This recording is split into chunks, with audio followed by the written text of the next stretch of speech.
John Burke is the CEO of Trek Bicycles, and one of my favorite CEOs in the world, John, in the world.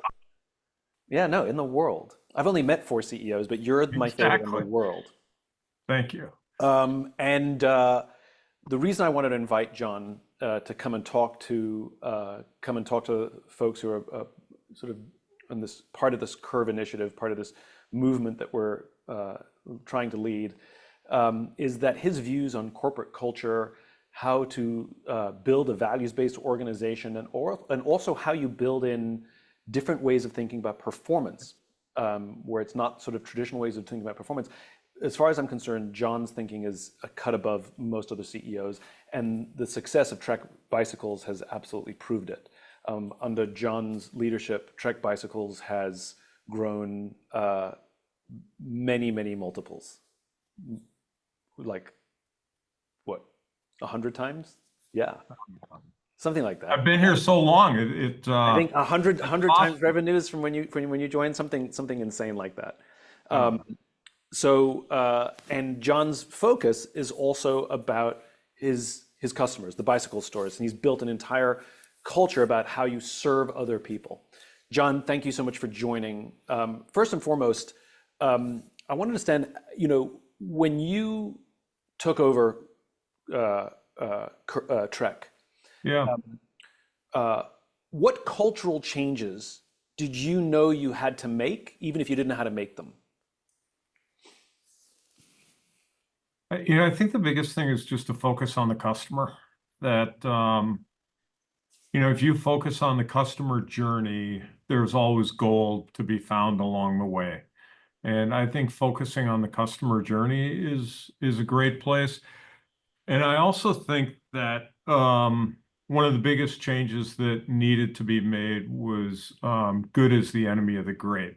There's a lot of people who spend time defending their turf, defending their performance, but everything that we do can be better. And I don't care how good we are at something, we can be better at it. In fact, the things that we're the best at is where we can improve the most. So I think those are probably two of the biggest adjustments that we needed to make.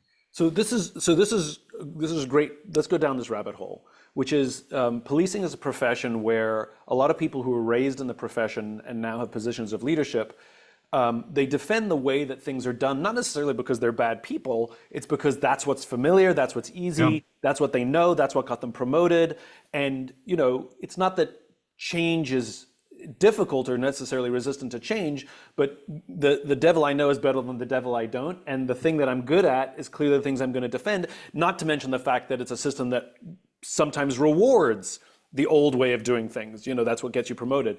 So when you first took over and you had people who were defending the old way, what were some of the ways that you were able to sort of bring them on your journey, or even people who were more senior than you before you became the CEO?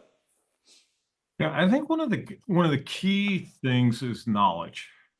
And it's cold in Wisconsin, and so I ride my bike in the basement during the winter, and I'm watching a YouTube interview with Satya Nadella, the CEO of Microsoft, and the interviewer asked him, "What do you look for in people?" And he said, "Oh, that's easy." He goes, "Early in life, the know-it-alls start up here, and the learn-it-alls are down here, and then as time goes on, it goes like this." Hmm. And so you look for people who are learn-it-alls. And so one of the big things that I think leaders need to do is create an environment of learning. And so, one of my favorite books is The Infinite Game by Simon Sinek.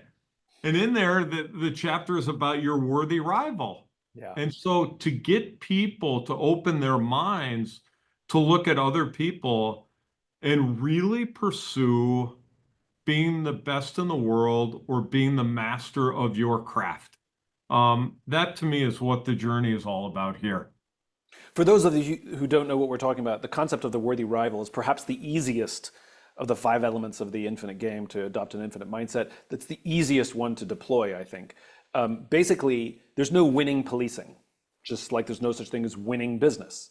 You can win a client, you can effect an arrest. Those have beginning, middle, and end. Those would be finite events, but nobody will win the profession.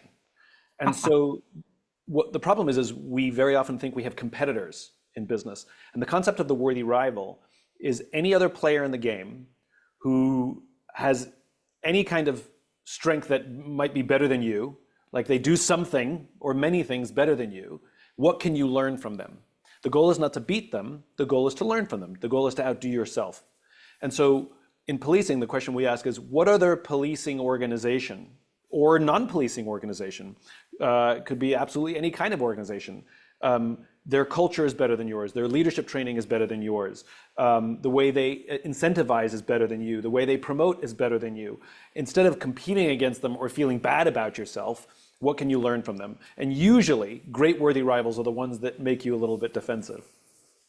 And you can have worthy rivals inside your own organization. Who are the people inside your organization who make you uncomfortable when they get a promotion? Like, what is it about them that they're probably doing better than you that's scratching that insecurity that you can look at yourself and say, okay, where do I need to work? So I'm curious how you adopted the concept of worthy rivalry inside your own organization, especially internally. So it's not necessarily comparing yourself to outsiders, but have you applied it internally, like comparing yourself to yourself? Oh, all the time. I'll answer that in two different ways. We used to take a look at competitors, and we had a mind shift, and we started treating people with more respect, and we took a look at worthy rivals. Competitors, you want to prove that you're better than. Worthy rivals, you want to steal blind.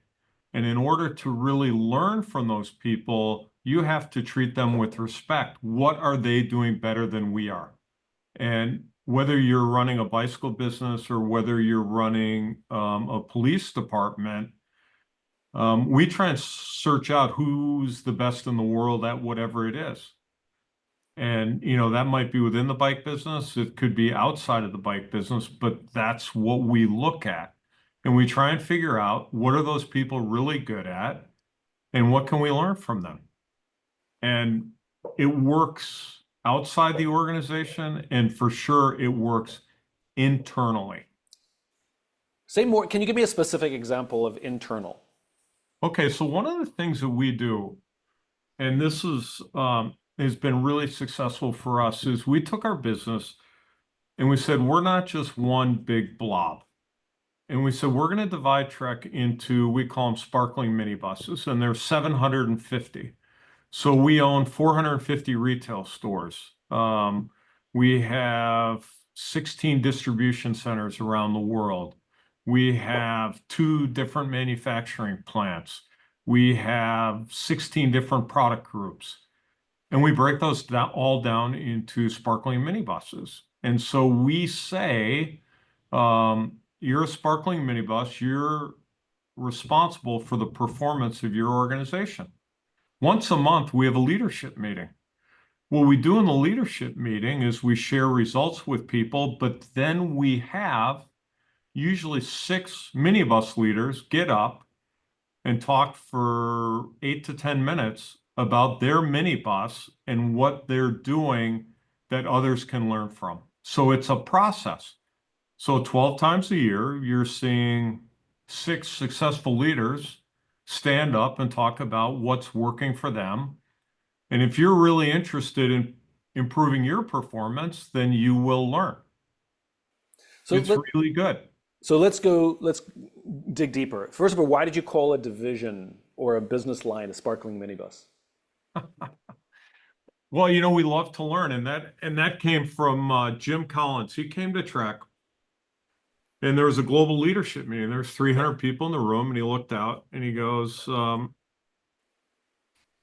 reason why Trek will become an iconic company, and the only way it will happen is if everyone in here has a sparkling minibus of excellence. And too often people are worried about, well, if that other part of the company gets their act together, if they did a better job, then we could do a better job. Or if this happened, and they don't take responsibility for it. And I thought that was really an awesome analogy. And so we took it and we put it to work. And so every one of those 750 minibuses at Trek has a scorecard. And for all of those minibuses, you get scored, and once a quarter, we let you know if you're a level 1, 2, 3, 4, or 5 minibus. 5 being And the best. 5 being the best. And we learn. I always tell people I'm most interested in the speed of your minibus and what direction it's moving in. And it's been an incredibly successful program, and everybody has, they know exactly what their mission is. And the other thing that's super important that people don't always understand, in every business, all minibuses are connected. So if at Trek, the road group comes out with this amazing new road bike, the salespeople are going to do better. It's easier to market an amazing new product. If it's an amazing new product, you're going to sell more, so you need to build more. The factories will be happy. It's going to be easier to collect the money. Everything gets better because one minibus came through. There is a responsibility of people on that team to deliver for the greater cause. So let me say it back so I'm clear what's going on here, which is what really you've built is an accountability tool, which is when people are criticized for their own performance, the first thing they say, well, if that group over there got their act together, then my numbers would be better, or my performance would be better. But by saying, okay, that may be true. Yeah. That may be true because, as you said, it's all interrelated. But let's not worry about how they're doing. Let's worry about how you're doing. And you have your scorecard, which you have agreed to. So I guess the criteria on the scorecard, is it something that corporate imposes on them, or is it something that No. they choose that goes on there? It's something that they choose, and then leadership will look at it and go, I think that's really good. You might want to look at this over here. Okay, But so working along 99, leadership to make sure that that leadership's goals in terms of vision, in terms of what other goals that leadership has, combined with where we think that we want to be judged, yeah, we come up with how many criteria on a scorecard? no more than 5. Okay, so only 5 criteria, and is it like high, medium, low? Like, is it red, yellow, green? Like, what is? How do you rank whether you're doing well or badly on each of those criteria? Well, it's always based on 100 points because Okay. that's the way the world should be. And then the things that are more important get a higher point total. Ah, so they're weighted. They're weighted. So something like whatever the factor is like, let's say it's dispatch. So how many, or 911 response. So how many calls answered within X many minutes and dispatched is going to get a much higher rating. It's going to be worth 50 points, for example, where something else minor might be worth 10 points.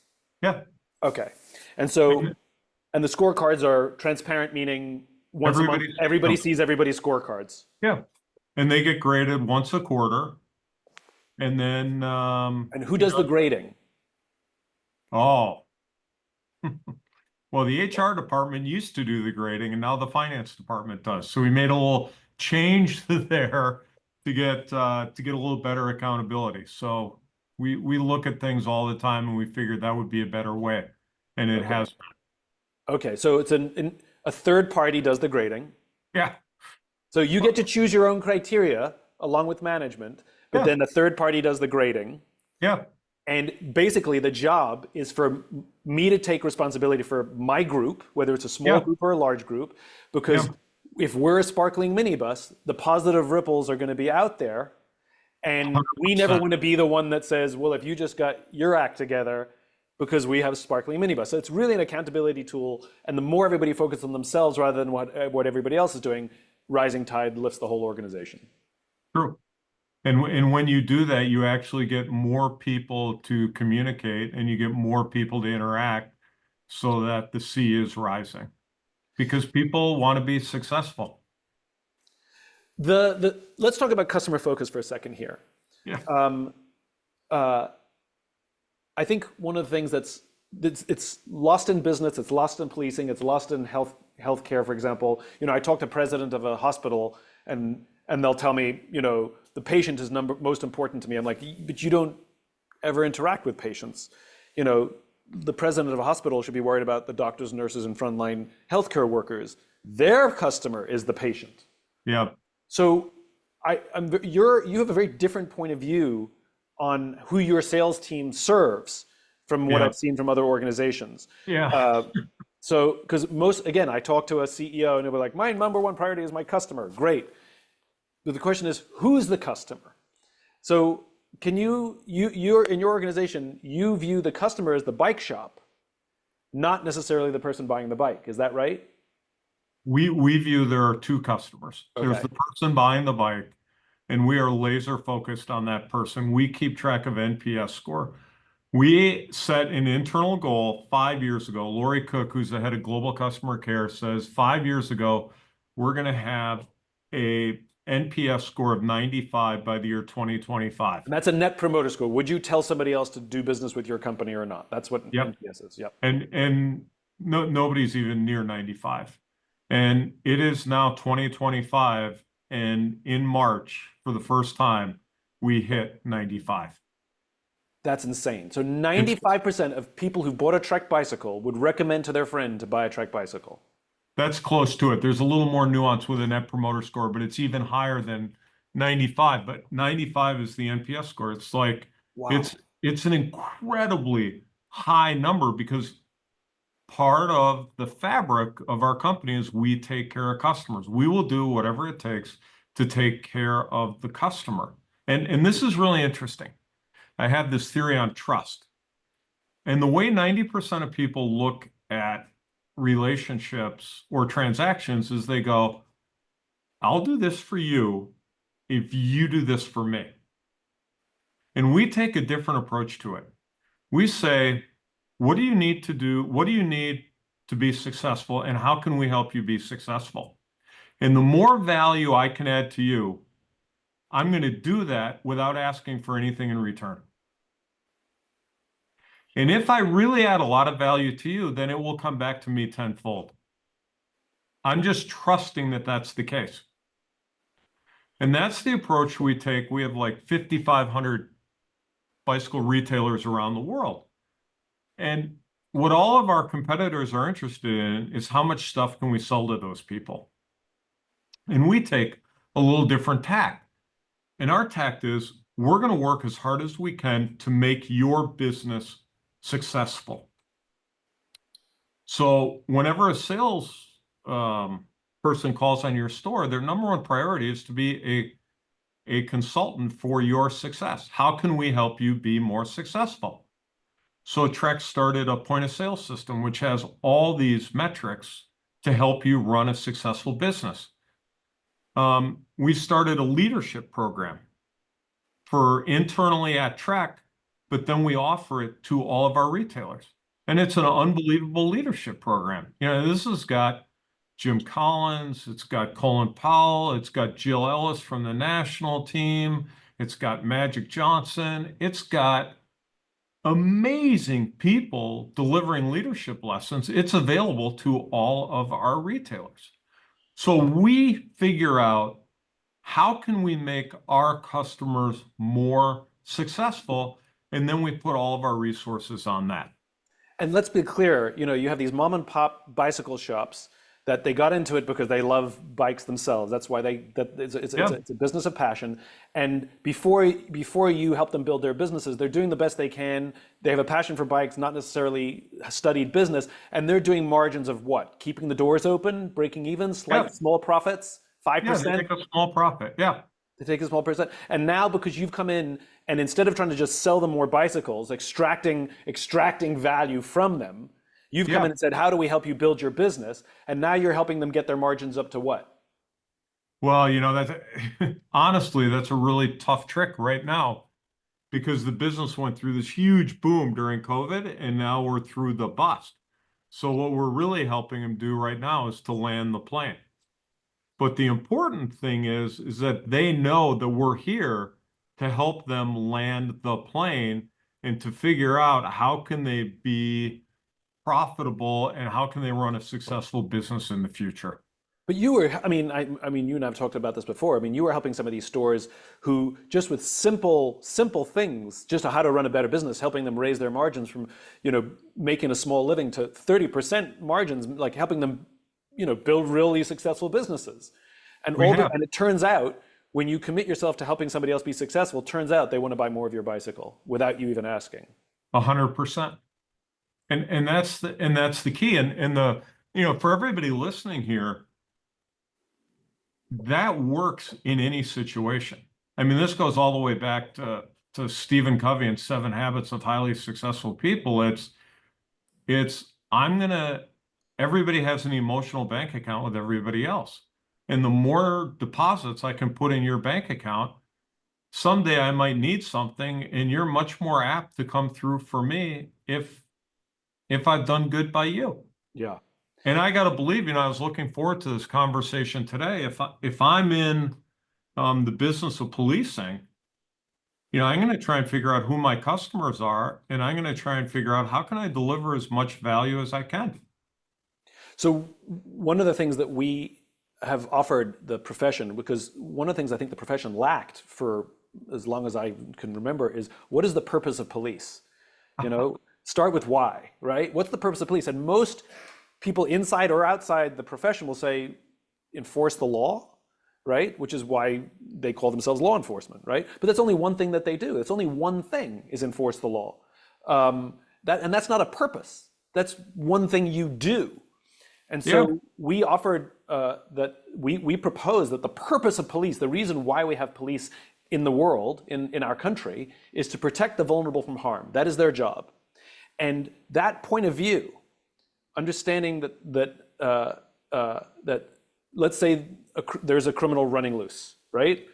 You want to protect society from this person, and so you're going to do everything you can to get them off the street, to protect everybody else, to protect the general public, right? Once that person is in handcuffs, that person is now vulnerable. They are no longer a threat to themselves or anyone else, and now your job is to protect that person from harm, which is why you put your hand on their head as you put them in the car so they don't bump their head. And so the whole point is to recognize who the vulnerable is and to change your mindset, sometimes instantaneously, and change the way you treat someone. And the amazing stories that we've heard that have come out of the profession, that I'll give you one example. You pull somebody over, let's say they've got an expired license, an expired tags, whatever it is, warrant, doesn't matter. And the point is, you got to arrest them, right? You got to do it, right? But you have a car here, and the procedure is to tow the car, right? Now, protect the vulnerable from harm. This person is not having a good day, right? Yeah. And so we've heard stories where, cops will say, hey, listen, I gotta arrest you. I gotta do that. And I gotta tow your car. We gotta get rid of your car. However, do you want to call a family member or a friend to come and get your car, a legally licensed driver? And that way I can save you a lot of money and a lot of hassle with the towing, because I know things aren't going well for you today, right? And they're able to do that and have a friend come get the car. And that arrested person, because they were treated with dignity and respect, when they get to jail, turns to the cop and says, thank you. And this is what it means to protect the vulnerable from harm. And what you're saying is you're filling that bank with trust. That person, even if they were arrested, goes home at some point, I hope, and says, this is what it was like for me. Or if the cops need help at some point, that person is more likely to help. And this is the long tail of policing. And what you're talking about is filling that bank of trust, that these things have ripples. How we treat one person has ripples in their own families, their friends, and their neighbors, and society. So everything you're saying is resonating. Yeah, and I actually think, protecting the vulnerable, I think that's really good. And I can just say, I would not be in that category. But, police have a huge impact on me. They have a huge impact on everybody. Of course. And I think, I will say that some people need to hire a marketing department.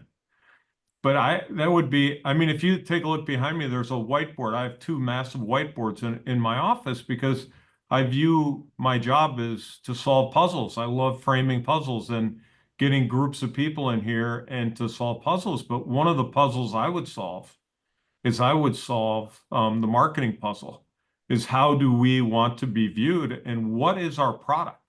A lot of times people fail to really understand what's the product we're delivering to the community. And I think there's a huge gap between the actual product police departments deliver and what product people perceive is delivered. And the work that people do it's off the charts. I mentored a kid for almost 30 years, and he had a lot of problems. And one night I was called to a house because the woman he was staying with was afraid that he was going to do something stupid. And so she called the police. And I show up at the house, and the kid I'm mentoring is an African-American kid who's maybe 30 by the time. He has psychological problems.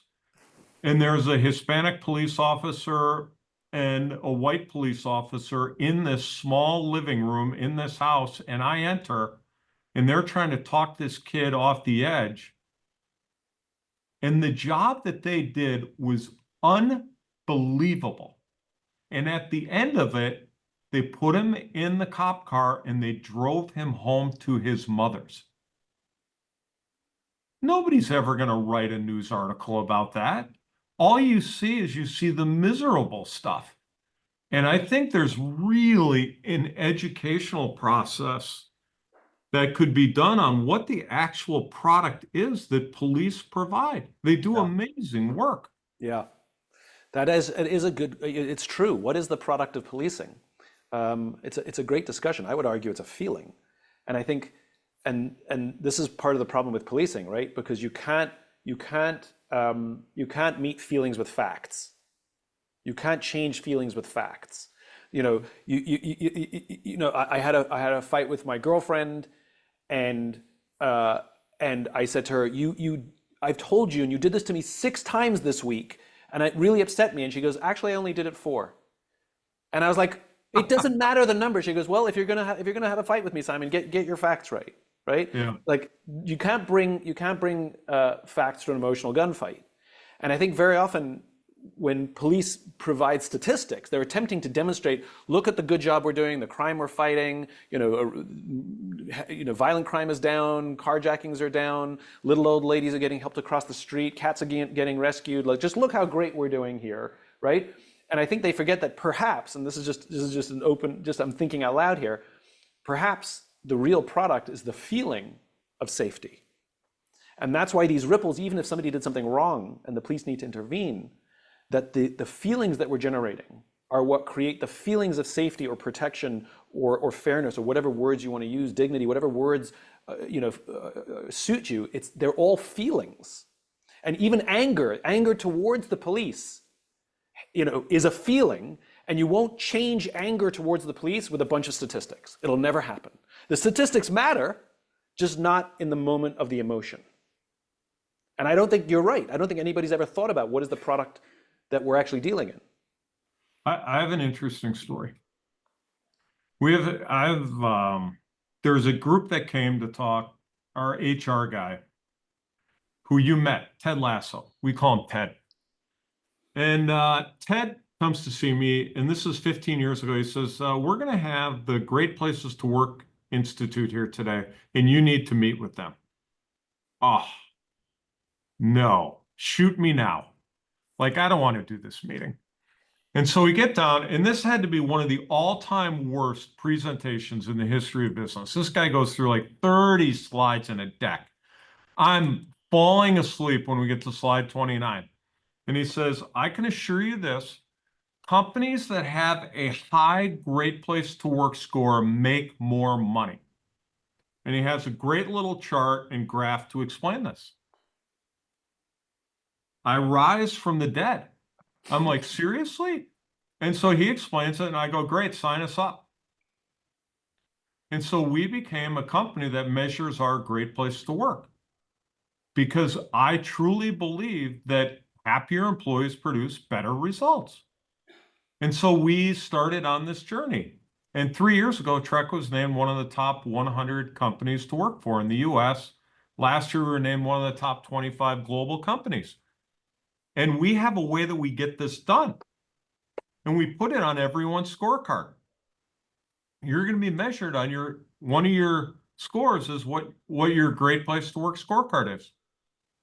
So we have this guy in this distribution center out in California, Chris Montgomery. And he had the worst great place to work score in the company. It was like a 57. And all of a sudden in 1 year, he went from a 57 to like an 88. Never happens. This is what he says. This is what I think about it, what it's like to work here. Yeah. No, what everybody at that distribution center, Oh, they I all, see. Okay. Got it. as Got a it. group, they In his sparkling bus. yeah, embarrassing. Right. And so his solution to this, he goes, this isn't my problem. This is our problem. We don't want to be a 57. So they got together once a month and they had a great place to work meeting. They put all the things up on the board that would make Trek a better place to work. And in 1 year, they went from like a 57 to an 85. And the next year, they were a 92. They were one of the highest rated buses in the whole fleet.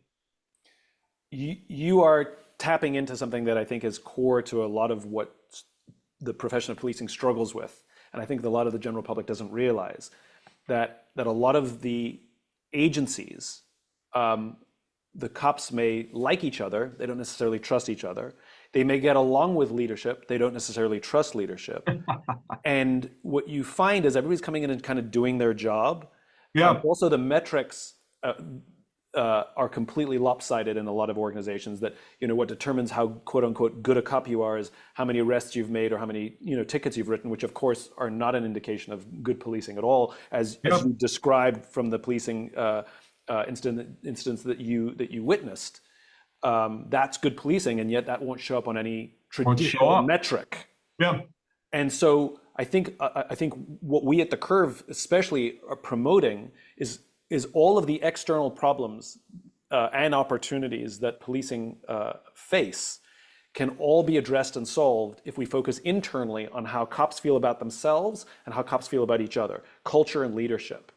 And so what an amazing thing it would be for police forces to have a great places to work metric of their own. Huge.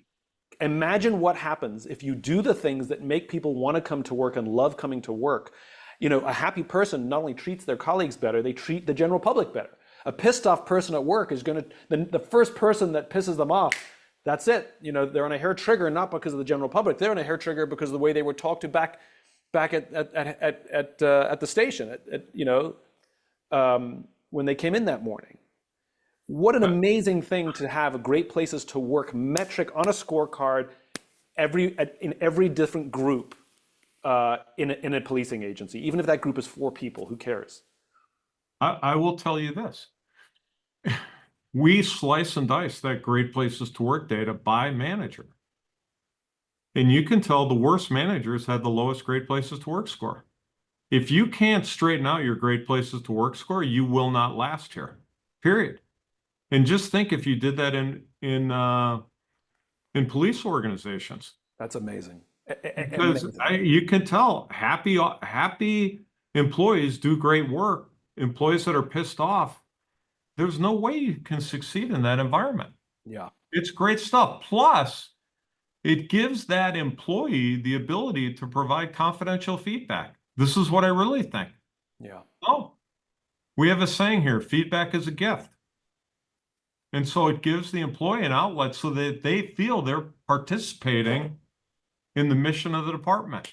But what comes first is intention set by leadership that we are here to improve. Because if you don't set that intention in senior leadership, it isn't there to say we're all in this together and we're going to grow our organization and take ourselves on, then it just becomes a bitch fest. Exactly. And so that gets back to the importance of mission. You know, what are you trying to accomplish? Does everybody on the force know what the mission is? And is it a really good mission? Yeah. Like our mission here at the bike company is to provide only awesome products that we love, provide incredible hospitality, and change the world by getting more people on bikes. 3 things. That's it. And if we do those, we'll do really well. And we have the same thing here. That the mission of policing is to protect life, to protect the peace, and to protect property. In that order. You can break property to protect the peace. You can break the peace to protect life, but you can't take a life to protect property or the peace. Yeah, I think, God, what a mean, people on this call already know what a great and honorable profession. You Yeah. know, one of the things I'll tell you is just go back to that monthly meeting. I mean, just imagine you're at the precinct or wherever you meet, and you're going to get these groups that are doing a great job to stand up and go through, what they're doing really well. The other thing we do, which I think is pretty good, is we have people explain their businesses. Once a quarter, you have to explain your business, and it's super simple. All I want to know is give me the good, give me the bad. What are the three things you're trying to achieve this quarter, and what do you need help with? In that group, what leads to the best conversation? What I need help with. That's it. What I need help with. It's like stone cold winner every single time. What do I need help with? And I mean, just imagine the cultural shift that provides when people know that I can bring up, this is what I need help with. I'll be listened to, changes will happen And I assume you do this. all the time. Because I think one of the challenges that I think a lot of organizations have is senior leadership wants to tell you what they did good, and I'm good, I don't need any help. And Yeah. so they don't create an environment in which anybody wants to tell you where they need help, because if the senior person doesn't do it, nobody does it. Yeah, it's like last week I was in Portland and Seattle driving around in a van with 6 other leaders because I wanted them all to hear the same thing. And we were making store visits. And, we make 8 store visits a day. And, the question is, give me 5 ways that Trek can be a better supplier. Brilliant. And then, and I want the brutal facts. Yeah. And everybody hears the same thing. And I have my trusty little notebook.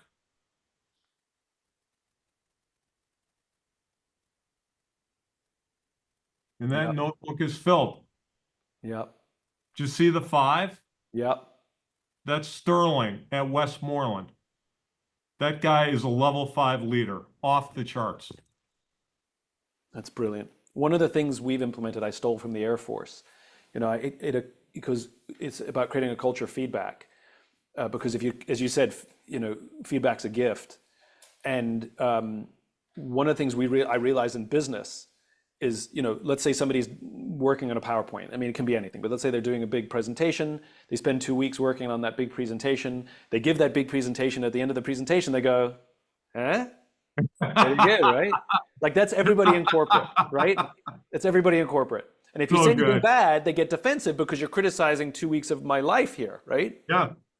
In the Air Force, I saw something different. They do it across the military, but I stole it from the Air Force, which is same, they'll work 2 weeks to put the big presentation together. They'll give the big presentation. I've been in the room when they've done it, and they go, they give the whole presentation. At the end, they go, spears? Spears? They ask you to throw spears at their work. Yeah. Because they understand that the room has perspective that they missed or something that they missed. And it's all of us trying to make my work better. And so we've started implementing that. Like at the end of something, I don't want people looking for praise. I want people looking for spears. Yeah. Present company included. So good. Let me jump to a couple of questions here. Siobhan McTee, how are you? How do we encourage employees to share successes without the concern that they appear arrogant and share failures without being perceived as inadequate? I think that's a great question. And that's why we do, whenever I ask things for employees, I ask for the good and the brutal facts. If you do them at the same time, I think you take both those off the table. It really, even the best minibus will have brutal facts. And humility is being big enough to show that you have improvement that is needed, that you have problems too. The good and the brutal facts. It's really good. Let's see. Foster City, California, thank you for the privilege of learning. Oh, thank you, Leo. Well, let's see. Questions. Okay, I want to get back into how this ties into policing. I think we've talked a lot about sort of business, and so let's change tack a little bit here and talk about culture. I think scorecard has value to policing. I think, is this a great place to work on your scorecard? I think is fantastic. Yeah. I think the implementing of scorecards is fantastic. What is your definition of culture, and how do you build it? Somebody once said that leadership is the ability to make the dream a reality at the grassroots level. And I really believe that culture is the way a company, not a person, a company behaves. Say more. Well, great place to work is part of the culture here. It's the way we behave. 95% of mission statements are garbage because they're just up on a wall. It's not how people behave. It's somebody in the marketing department wrote up a company mission statement. So I think culture, either good culture or bad culture, is the way people behave in the organization. Yeah, I think you're right. In policing, very much it's the same. The mission statements tend to be generic, pablum, to be the best, most respected, protect, and serve. My favorite definition of culture is culture equals values plus behavior. And so you have to have clearly defined values. How do we do things here? What are the standards? Yeah, And then we match the values. I mean, we match the behaviors.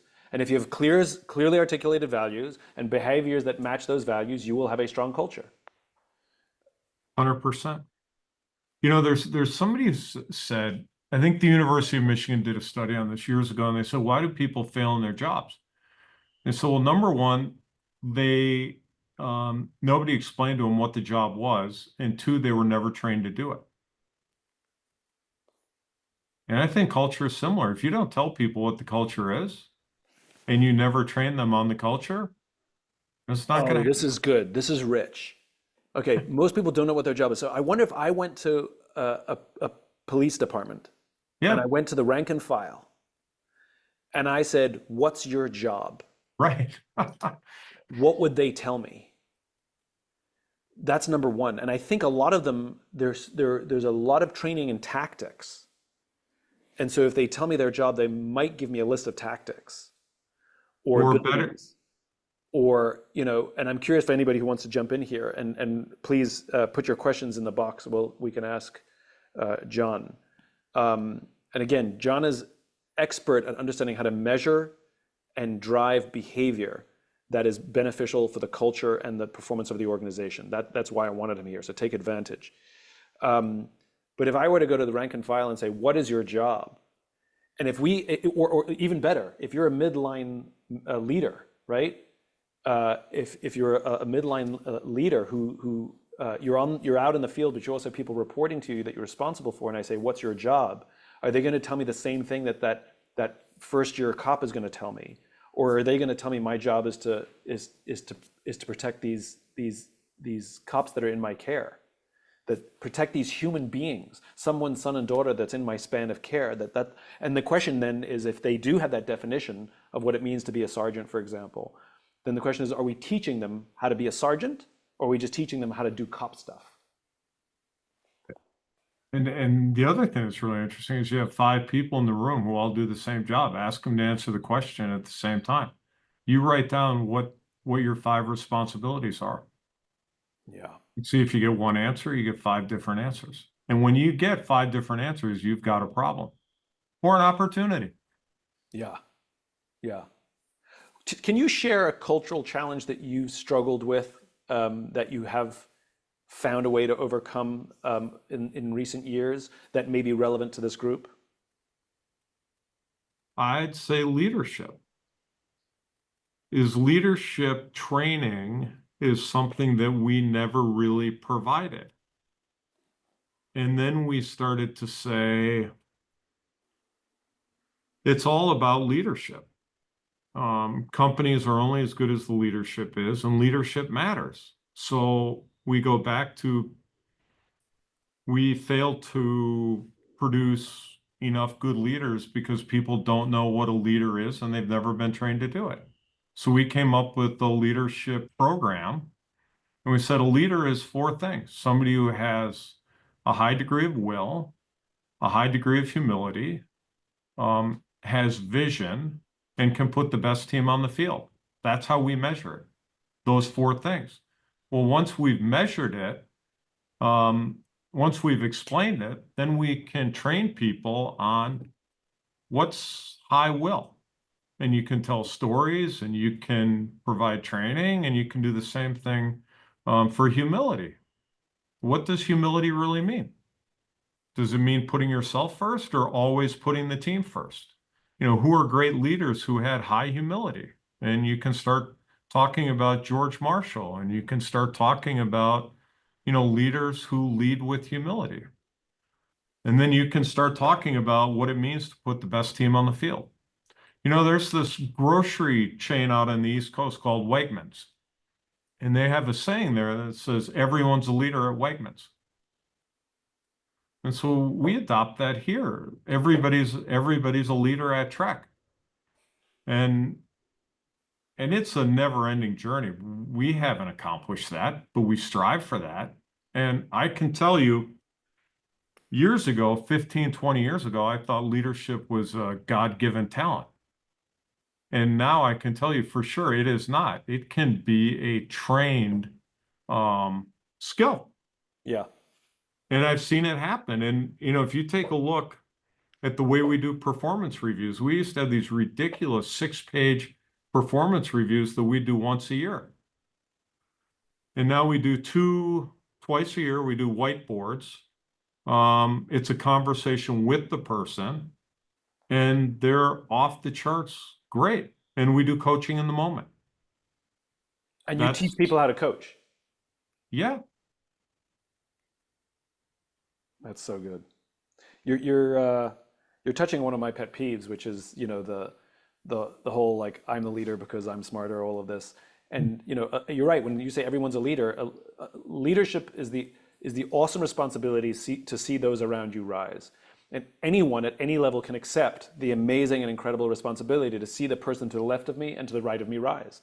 And I think it's the organization's responsibility to what you said, there's the know-it-all and there's the learn-it-all, which is regardless of someone's level, if they want to be a leader, the Marine Corps says the first criterion to being a leader is you have to want to be one, because it starts with curiosity and an education. There's this great story about Magic Johnson. He was, I don't know, in the 7th grade or something, and the team won like 52-32 or something, and he scored every point. And he was thrilled. And the coach kept saying, give the ball to Magic, give the ball to Magic. And, he made them all. And everybody else on the team they were distraught at the end of the game. They hadn't done anything. And it said that, and the story goes, at that time, he came to the conclusion that his role in life was to lift everybody up. He was going to make everybody else better. And that's what he did, is he just cared about everybody else before he cared about himself. And I think in business,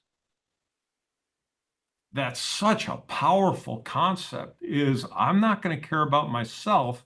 I'm going to care about lifting other people up so they do amazing work. Yeah. Okay, I got a few questions for you here. How do leaders measure the effectiveness of our value plus behaviors to create a positive policing culture? Is it measured by fewer use of force complaints? Is it retention rates? Is it survey results? What tangible ways can leaders truly gauge their effectiveness? Thank you, Angela. Can I give you my 2 cents on that? Always. I don't know enough to answer that question. What I do know is it's a phenomenal question, and I would get some really smart people and some people who actually do the job in a room with a whiteboard, and I would say, how should we measure our performance? And one of the things I would look at is it goes on the worthy rival thing. It's like, who are the best cops in history? Like, who did this job the best? And why is it so? And then I start listing out the traits, and then you figure out what they all had in common. What did they all have in common? Well, every one of them, they cared nothing about themselves. They always cared about everybody else. Okay, so humility goes on the scorecard. I've done this exercise when I'm doing cultural assessments of organizations, and I could have a room full of 20, 30 people, it doesn't matter. It's called left list, right list, right? And I tell them to draw a line down the middle of the paper, and then on the left side of the paper, number 1 to 5. On the right side of the paper, number 1 to 5, 2 columns. Yeah. And on the left side of the paper, I want them to write the names of all the people that they work with. And it can be more than 5. 5 is just to establish a basis, right? But like literally, it's absolutely torture. Like when their name comes up on the caller ID, you're like, God, no, please, right? Oh yeah. Okay.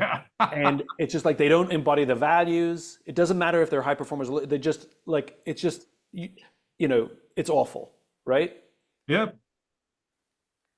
Then on the, actually I do the right list, which is the best people to work for, that you want to be more like them, that they're always there for you. They embody the values. Like, we wish we could all be more like that person, right?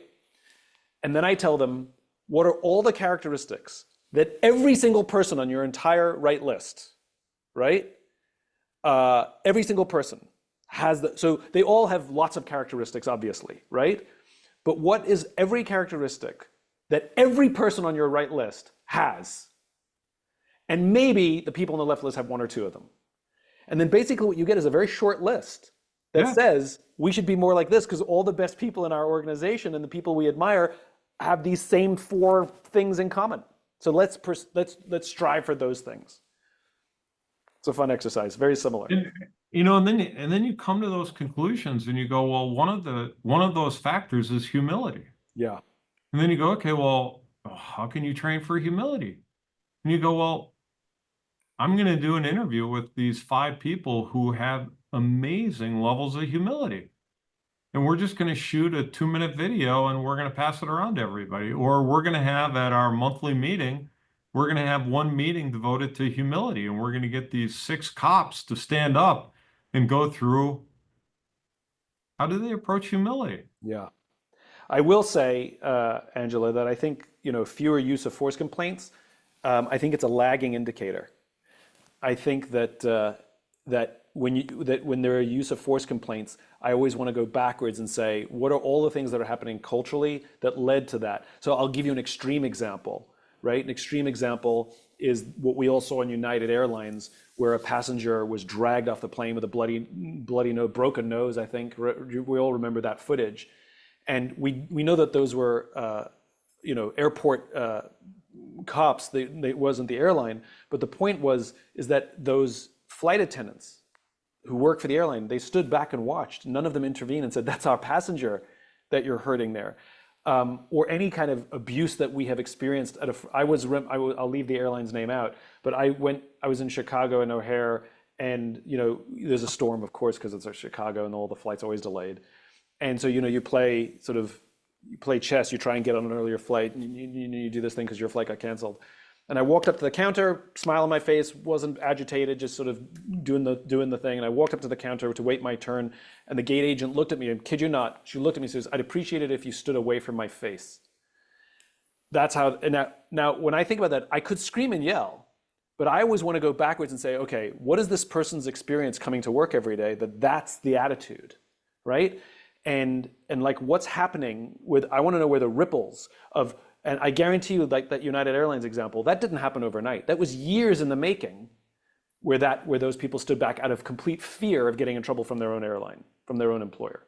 So I would say that those are lagging indicators, which also means, unfortunately, that fixing them also takes a bit of time. And I know pressures from the outside want you to fix these things immediately, but to make those fixes last, it's about cultural fixes. Okay, let's take another question here from Zach. Police department, particularly police chiefs, have several external constituencies they have to be responsive to: city management, elected officials, community groups, etc. Often the way they measure the performance of the organization are not congruent with the type of great places to work leadership that you describe. How do we bridge the gaps when those measurements don't align? I Great think question. it's I think that's a tough situation. I think in those types of situations, you need to provide a better alternative. Is you need to show those constituents, this is how you are measuring our work. Here's an alternative of how I think we should be measuring our work. And if all you do is you go off of how they're measuring it, you can get into the taste great, less filling argument, and it just goes back and forth and back and forth. If you can propose, no, this is a better way of measuring what we actually do for the community, I think he could be, I have faith in people. I think they can come to the right conclusion. But I'll go back to your whiteboard example, which is very often I think these meetings happen and it's too late, right? It's like now's Right. the time to present the metrics. That's not the time to propose new ones. And I think to call a meeting and say, look, first of all, before we start the negotiation, let's establish what our common interests are. Our common interests is to provide for the communities in which we both work.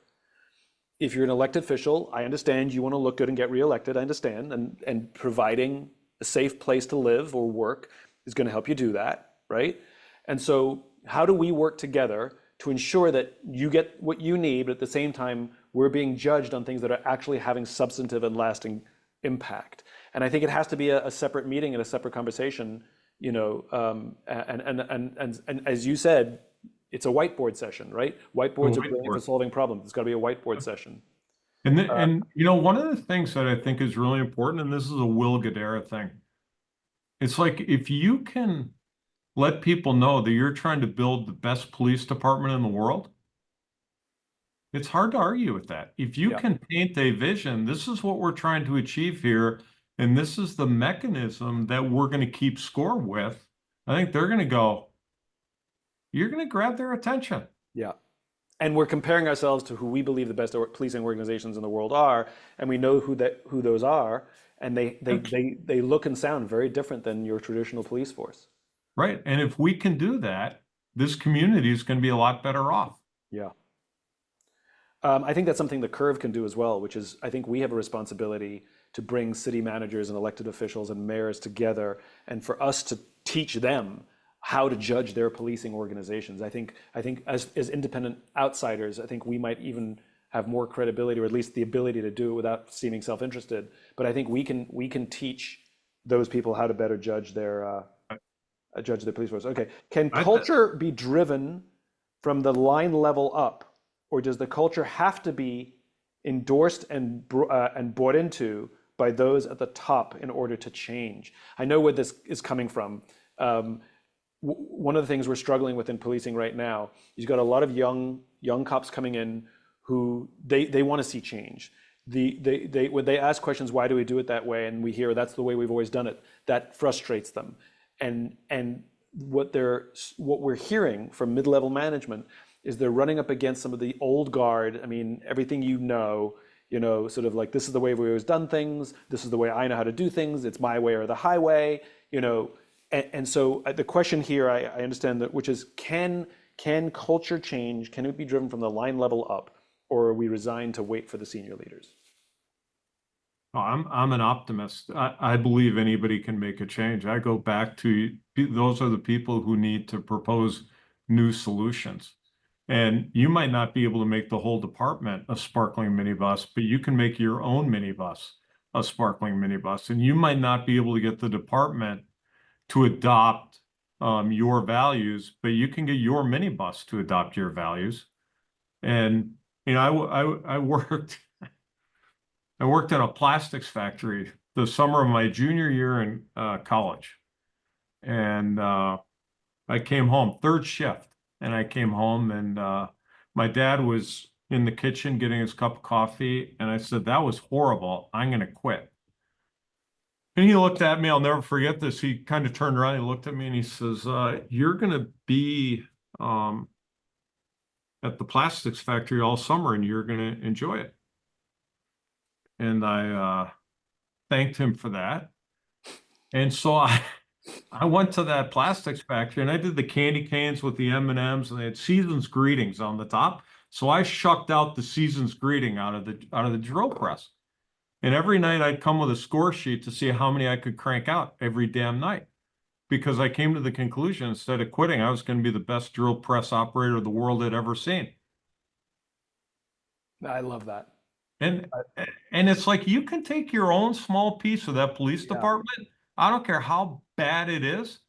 I worked at a really lousy company once and I said, screw it. I'm going to do my own thing and we're going to kick ass. Yeah. And we did. Yeah.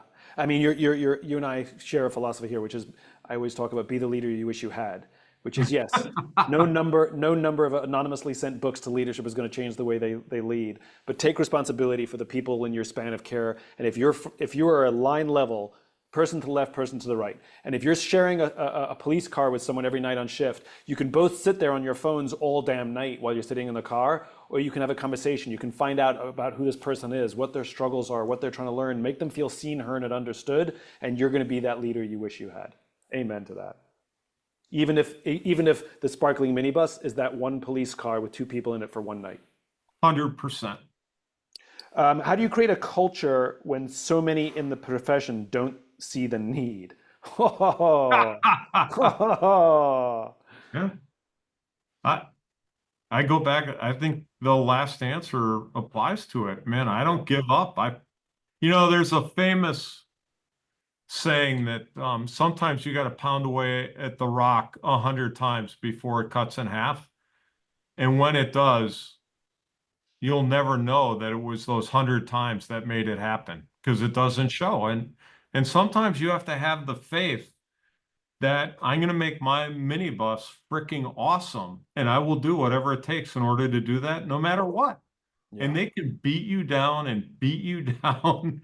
But I mean, the players never give up. yeah. And being I'd say there's one caveat to that. I completely agree. And what I found is that level of energy to keep persevering to strike a rock when the pressures are the opposite is it can be debilitating and exhausting and I think self-destructive. And I think you have to have at least one person in your life, whether they're at work or outside of work, it doesn't matter. But you need to have at least one person in your life who says, I believe in you, you got this, and I'll yeah, be there for you no matter what. And if you have one person who believes in you, who you feel has your back, so on your worst days you can come and vent. You had your dad and said, no, you're going to go back every day and love it. Like you got to have that one person who says, I'm going to stick with you through thick and thin. And I think then only then do you have the will to keep going. yeah. When culture, this is from Janelle, when culture nurturing, how do you differentiate or prioritize between someone who's a cultural fit and between culture fit and culture flex? I think I understand. I'm not sure those are the same thing. To me, it all goes back to leadership. And this it's such a great question because it goes through my mind all the time. And all the time when we're evaluating leaders here, I always ask that question.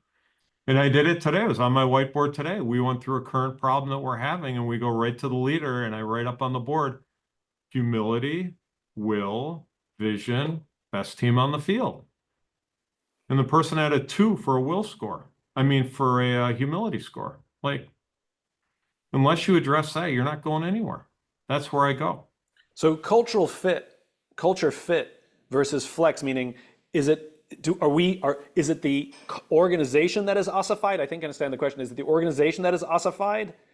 Or do we have to be flexible to something that's different versus are we just judging people as, oh, you're a bad fit, but maybe it's us who need the change? I think life's not that simple. I think there's flexibility from the organization and flexibility from the person. Yeah. Everybody's different. How do you implement, this is from Eric, how do you implement the 4 values of will, humility, vision, and best team on the field to hire or promote personnel? Oh, every decision is based on that.